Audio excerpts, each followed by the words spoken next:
All right, so I'm Shane. I don't want to talk about, like he said, I've done a few startups. I play a little music. He asked me to come speak today, and I wanted to do something a little different. I've actually literally never made a PowerPoint presentation for a speech. I usually sit here, and I actually just love doing Q&A. My whole talk is called Ask, so that's kind of obvious, right? But I wanted to share a little story beforehand, because Adam always asked me to come and speak and just do Q&A, and I just sit here and I feel like I'm kind of a cop-out to just sit here and fly from San Francisco and then just answer questions, and I'm like, hey, what's up?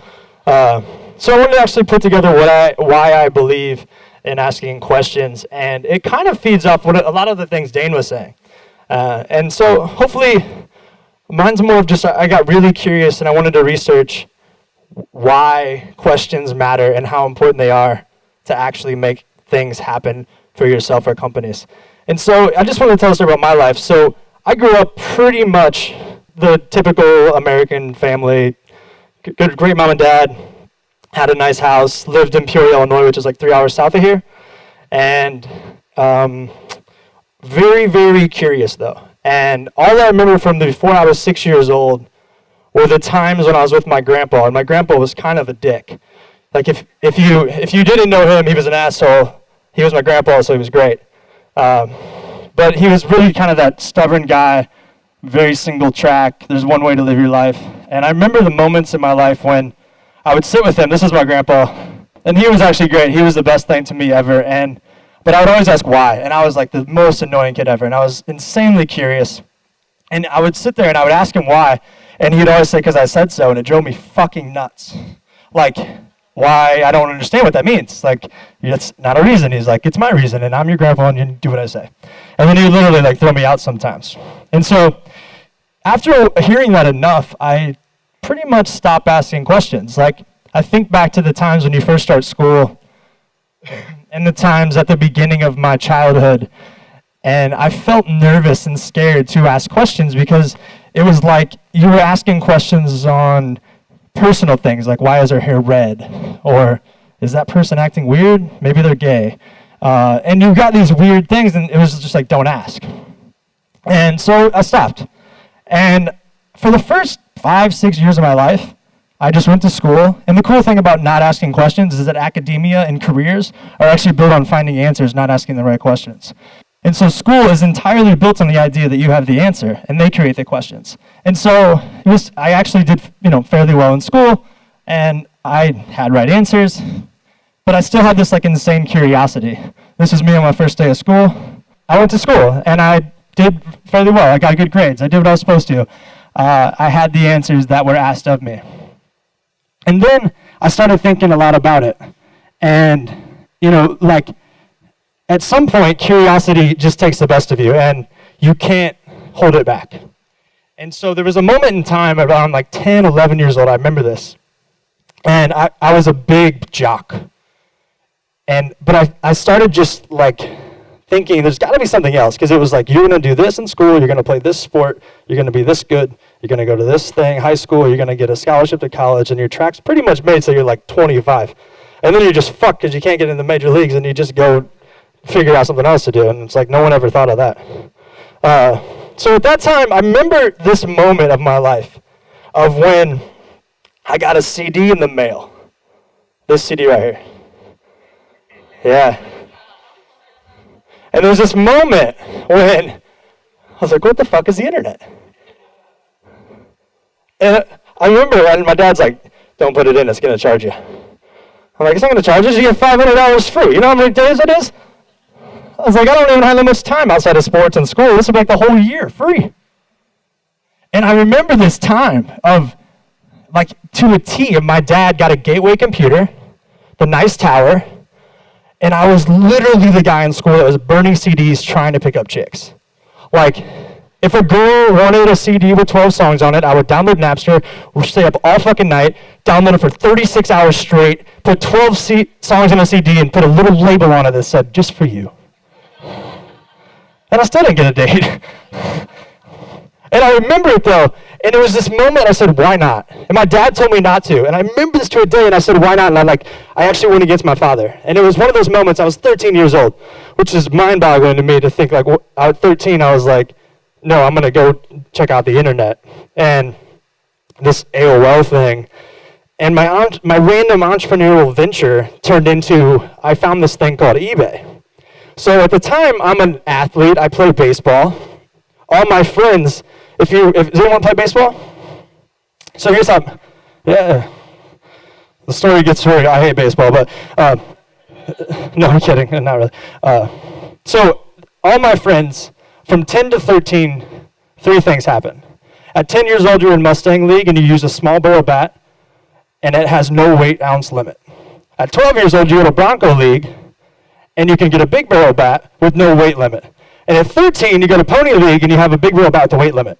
So me, being a little shyster, was like, that's 3 different bats in 3 years that mamas are buying their boys.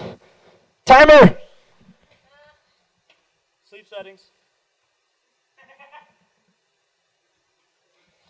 So I was like, there's 3 different bats. And I have no idea. I still to this day can't even remember, like, was there business going on in my head? Was it just like, this is cool shit, why not? Like, I literally just said why not to myself all the time, and I remember that question being such a dominant one. And you think about what Dane was talking about, I think my thing is just saying, like, why the fuck not? Like, that's the limiting belief. It's like, why not? And why not has been like the driver of confidence and one of the most powerful questions in my entire life. So I got on there. What did I do? I went to eBay, and I started searching the bats that my friends had. Shit sounds like $185. Every bat. So I'm sitting there, and my friends, for 3 years in a row, get 3 different bats, and all they do is throw their old bat away. And their mom has no idea what they're doing with it. So I basically convinced them all to tell their mom that they lost it, and they gave me their bats. And this actually turned into a business. So I'm 13 years old, and I ended up doing thousands of dollars a month at 13 with my dad's PayPal account and the UPS man delivering triangle boxes to our house every Tuesday and Thursday from my dad's company that didn't actually exist, and my parents had no idea what was going on in the basement.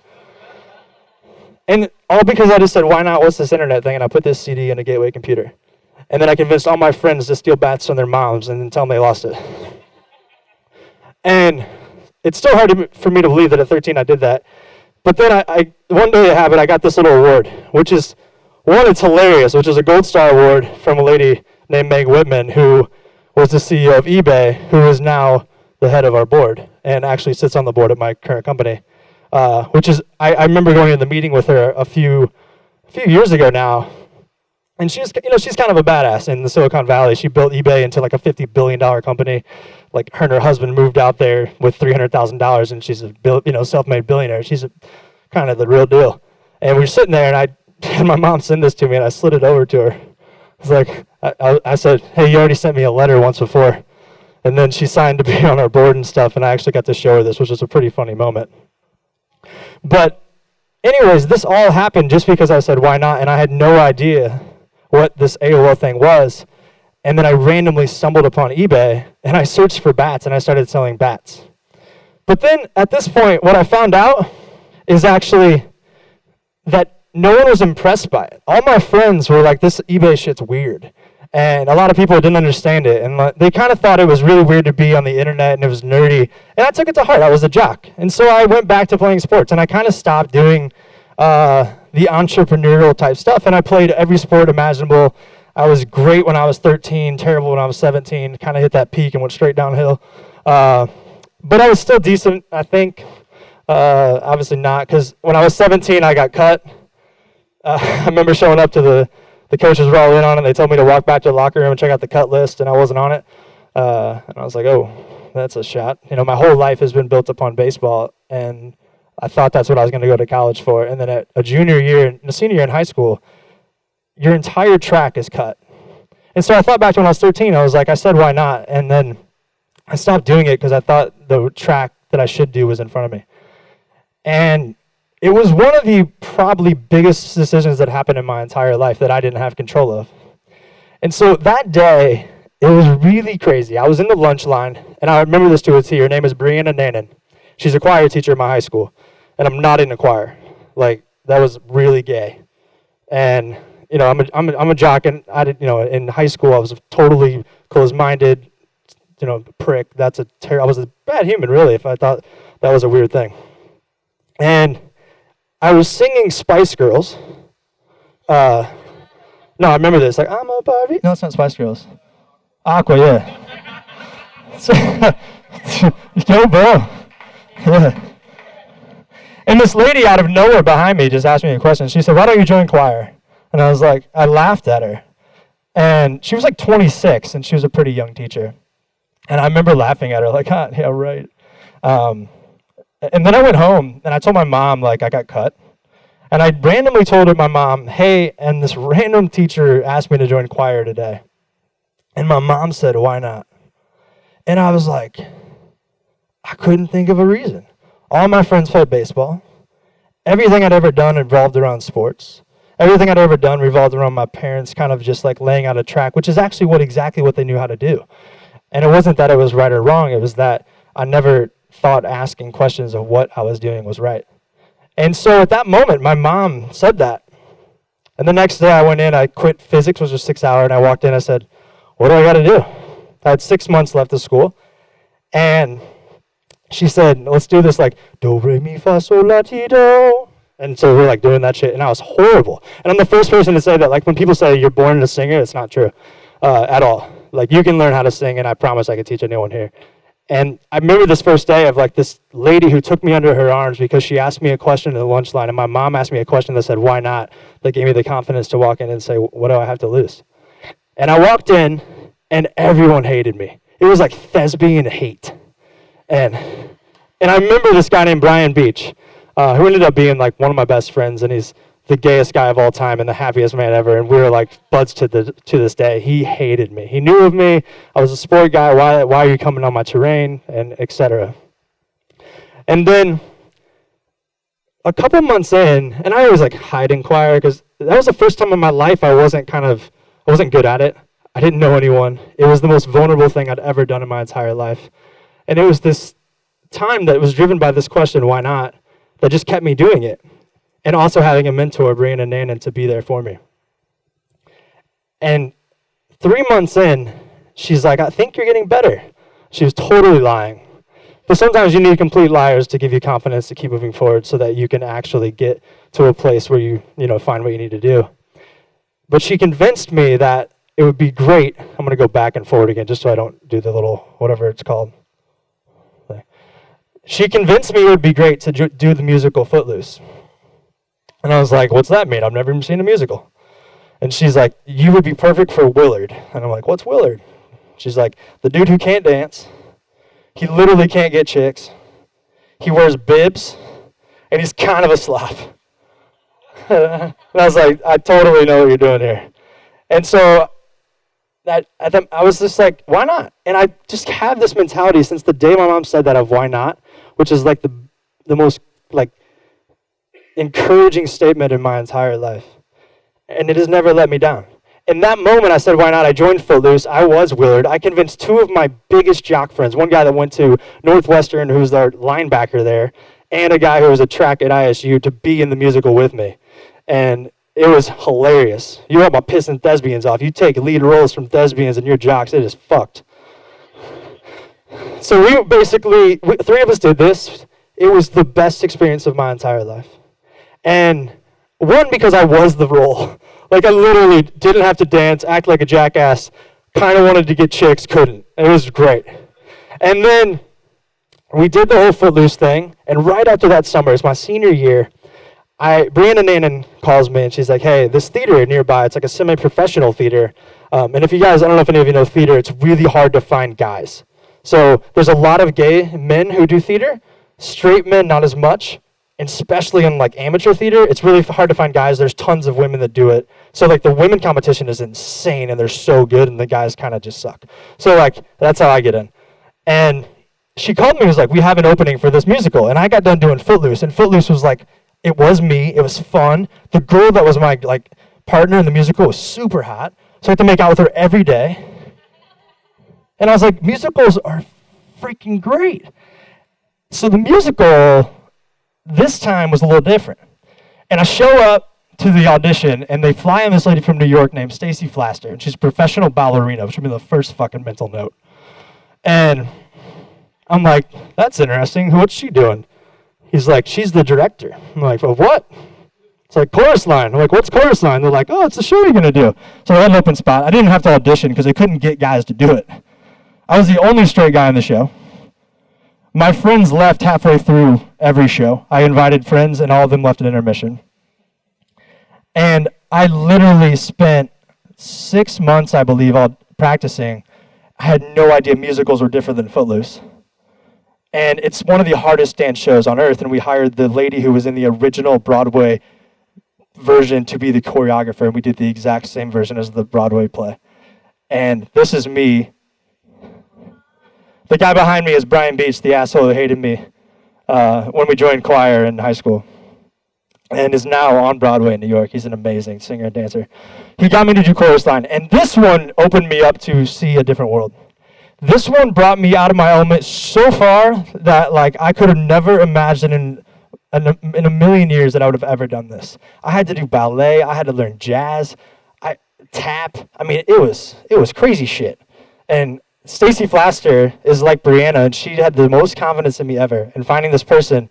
And I'd be like, I'm not doing ballet. And she'd be like, why not? In all these fucking moments in my life, people said, why not? And I just remember the one question. And I was like, I don't know, you stand on your toes. She's like, exactly, stand on your toes. I'm like, all right, so I'm standing on my toes. And it is weird as shit. And I learned that I don't really want to do musicals. This taught me what I don't want to do as much as what I do want to do. But it also really helped me learn how to sing. And getting really professional people around you and being completely vulnerable and exposed and just come out of your element. I would sing all the time, anytime, everywhere, because it was like a different feeling of kind of comfort with the group you were in, being so out of my element and knowing that I really, really sucked. And it was all because this lady said, why not, on doing ballet, that got me to stay. I was going to quit because I was like, this is not, I thought this shit was Footloose, and I'd get some hot counter, co-actress, and she would be my, I'd fall in love with her and stuff, and it wasn't. And so after this musical, though, my brother moved home during this time, and he started teaching me guitar. And so I started playing a little bit of guitar, and he started teaching me more songs and whatever, and went on to, all through college, played a lot more guitar. My first open mic ever, I said, why not? And I went there, I had no voice, and I lost my voice, and every single person came, and it was the most embarrassing thing I've ever done in my life, because I couldn't sing. I sat there, and I was like, free falling, It was so bad, and nothing happened. Literally, I went home, and I was like, that sucked. And then I was like, let's do it again. And one thing happened there that was magical, which my friend was like, I had this idea that if I didn't talk all day, I could sing better, but basically that just dries out your vocal cords and makes them really stale, and you actually can't sing at all.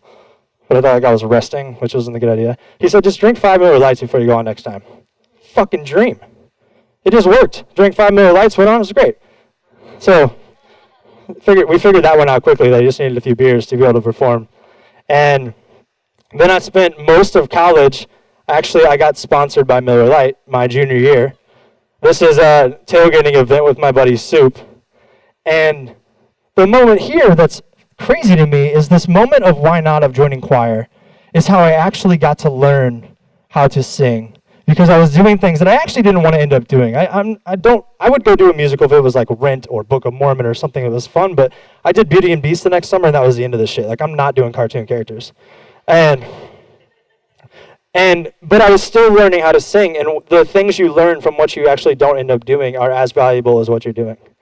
And that moment of learning to sing better actually turned into what was my college job, which my dad told me was not a career because music doesn't make money, and I proved him wrong. And I said, I make more in a Friday night than I made all week working on this, job rolling cables or working at the sandwich shop.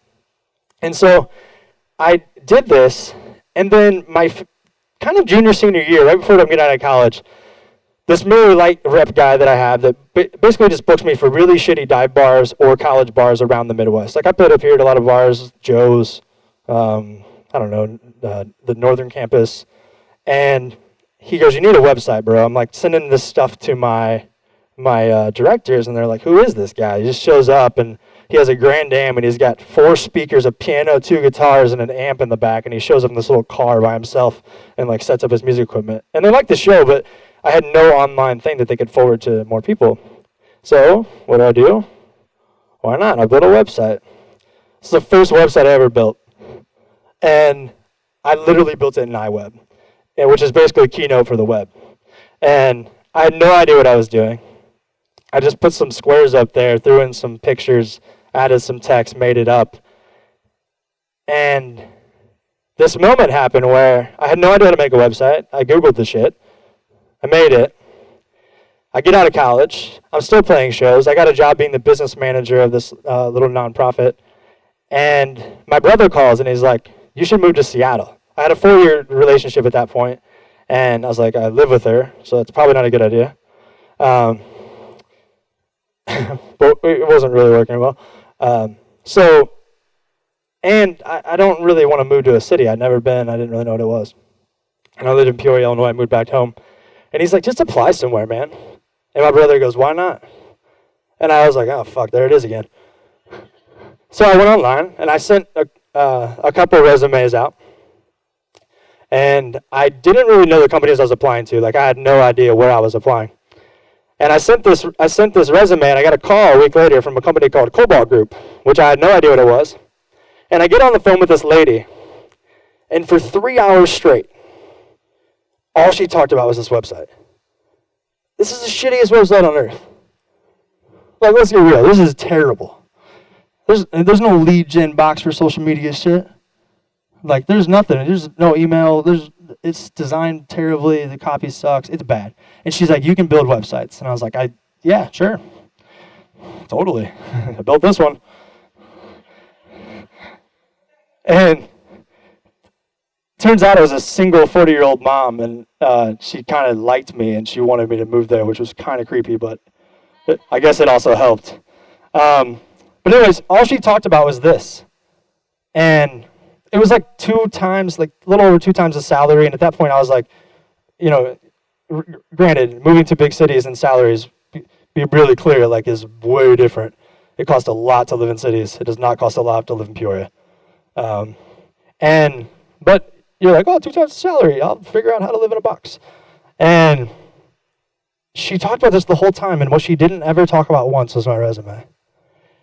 And so my entire life was built on answers and tests and scores and report cards and having the answers to admission to college and all these things for my resume that should get me a job. And the one thing that started because of a question that was kind of me fucking around in the lunch line singing Aqua is the reason I landed a job in technology in the first place, which is the only reason I'm here today.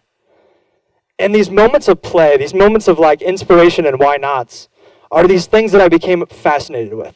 So after I moved to Seattle, a lot happened. One, when you get out of your own comfort zone and you get out of your friend group that you've had, you can kind of look forward and see who you want to become. And so I had a lot of time to think. And I started just really thinking about questions. And I became obsessed with it. And so I started this site called Ask Summit. And the site, this is a guy named David Spinks. So this is 2006-07 timeframe. And this guy named David Spinks I met on Twitter. So this is like Twitter pre-Twitter. Like, this is not, everyone knew each other on Twitter, but no one had any idea who anyone really was, because it was all online. It wasn't real life, like hashtags and stuff. It was just usernames, random people, creepy as shit. And I met this guy, David, though. And I said, hey, dude, I'd love to ask you if I need a resume. And I just said, I think I'll do a video chat on Skype. I think I can record it. I'll put it on YouTube, on this website, and hopefully someone will see it. But I was like, I'd really just like to learn from you. And David has become one of my best friends. I hired him to work at Zaarly. He left to start his own venture since then. He's became one of my best friends in my entire life. And he was the first interview, and it kind of sucks. It's not a very good interview. I was a terrible interviewer. I always blame the interviewer, because doing good interviews is really hard, and I'm not really good at it. But David gave me the confidence, like, you should do this more. And so 5 years ago, I started just asking people one question. And the idea was so simple. It was one question that they don't always get asked. Because I hate when you're like a marketing director, and you're like, how do I do marketing? Like, I don't know, fuckface, read a book. Sorry, I'm just kidding. I don't know. So I literally started asking people questions, and random questions. I asked a guy named Jason Fried why he loves tea, and it went into this whole idea of simplicity and how he thinks about product design. And it blew my mind. Over the last 5 years, I've had the opportunity to interview 3 New York Times bestsellers. On the right there, Robert Stevens is the founder of Geek Squad, built a $1 billion company out of Geek Squad. Brad Feld is the guy who actually is the founder of this building with Accelerate Labs and Techstars. He founded Techstars. Gary Vaynerchuk is one of the most famous online social media guys in the world. Ryan Carson is basically tagged with being the Web 2.0 god who started the Web 2.0 movement and now is doing a thing called Treehouse. And all I learned from these amazing people was like that they all had a different answer. And different questions always led to different answers, which seems so obvious, but we never question the question. And so I took it one step further, and I was like, you know what? One-on-one's cool, online's cool, but you know what's more cool is in person. And so I was like, I'm going to have dinners. I'm going to have 10-person dinners, no phones allowed, only notebooks. I'm going to hire the best moderator, interviewer in the nation. One of them is Antonio Neves, who is somewhere. He's not in the picture. And then there's Andrew Warner, who Dane knows, who's from Mixergy, who is one of the best interviewers on the web, in my opinion. And he did the last one in San Francisco with Robert Stevens from Geek Squad. TA is one of the founders of Gist. And then this guy in the top right corner, see this little geek up here, little Asian? That's Grant. He's the host of Mythbusters. I met Grant at a bachelor auction when we were herded like cattle and sold for charity. And I had my guitar. And we're backstage, and this is the host of Mythbusters. He's on TV all the time. And he looks at me and he's shaking. And I'm like, what's wrong? He's like, dude, I'm so nervous. And I'm like, why? And I had no idea who he was. So I didn't know this till afterwards. And I was like, why? I was like, dude, walk out there, wave, sell for thousands of dollars to some rich 40-year-old ex-Googler and go on a date for free. I was like, what the fuck are you nervous about? And he's like, if I don't sell. And I'm like, oh, yeah, that's a good idea. That's a good point. I was like, I'll buy you. And I literally said, what's your favorite song? And he was like, Mr. Jones. And I just started playing it. And we sang the entire song of Mr. Jones backstage together. And this moment of like playing around is how we actually connected and just became actual friends. The next day I remember I emailed him and said, hey, it was great meeting you last night. You need to get rid of your AOL email address. You look like a clown. And he emailed me back and said, I know I haven't changed my email address yet. I probably should get a Gmail, but I just don't really want to. And then the sidebar of my email, it was like, host of Mythbusters, 400,000 followers. And I was like, fuck. I was like, I just smarted off to the host of Mythbusters. I haven't done tea in like 8 years, so I didn't really know. But at that moment of the dinners, all I learned in life from these people that I had my whole life, and you read about, and you never thought you would actually, I never thought I would meet them, and have become really good friends, is that we all know a little about something, but we know nothing about everything. And I live by that every day. We can be some big name in this room, but we ain't shit outside. Everyone in their little own worlds can be really cool, but somewhere you're no one. And all I learned from these people that I always thought were the gods in my eyes of business or starting things is when we have personal conversations about divorce and kids and adoption and giving your own children up and all these things that don't leave this room without cell phones, we're all just people. We're all the same. And this entire thing is driven by questions. So that's just me as like the most curious human being on earth, being like, my grandpa passed away a few years ago. I wish he was still here and I could tell him like, yo, I think I can build a real like thing around asking questions. He would probably hate me. But that's just me saying it, right? So about the last 5 years, I started doing a ton of research about questions. And I found a couple people. So I found Clay Christensen and Bo Lotto, who one is a Harvard professor and has written probably the best technology book of all time called Innovator's Dilemma. And Bo Lotto is a neuroscientist who studies the psychology of perception. And Clay is so good as a professor at taking really complex things and making them really, really simple. And Innovator's Dilemma, if you want to work in tech and you want to work in things that are trying to like leap past what's out there today and kind of jump ahead and out innovate the big competitors and the big Microsofts and whatever, you should read the book. It's probably the best technology book I've ever read and influenced me the most.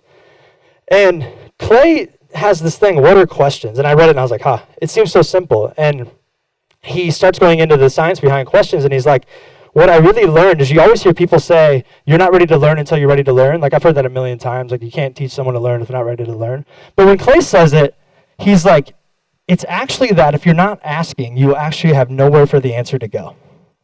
And this professor, it like blew my mind about my entire life of learning and teaching.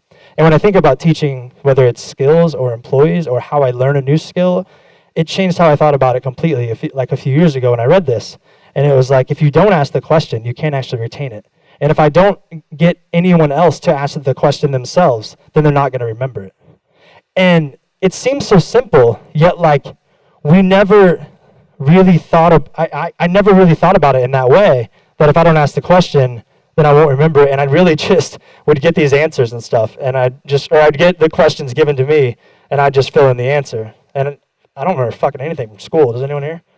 Like, accounting? Fuck, I don't know. And so he did this, and then he goes on a little further, and he gives a lot of examples on actually asking the right questions. And it all comes down to, in his mind, that you have to question the question, but we never do. And we're always looking for answers. And the thing is, when you're always looking for answers, and sometimes you find it really hard, you're like, I can't find the answer. He's like, look at the question, because if you actually have the right question, the answer is really obvious.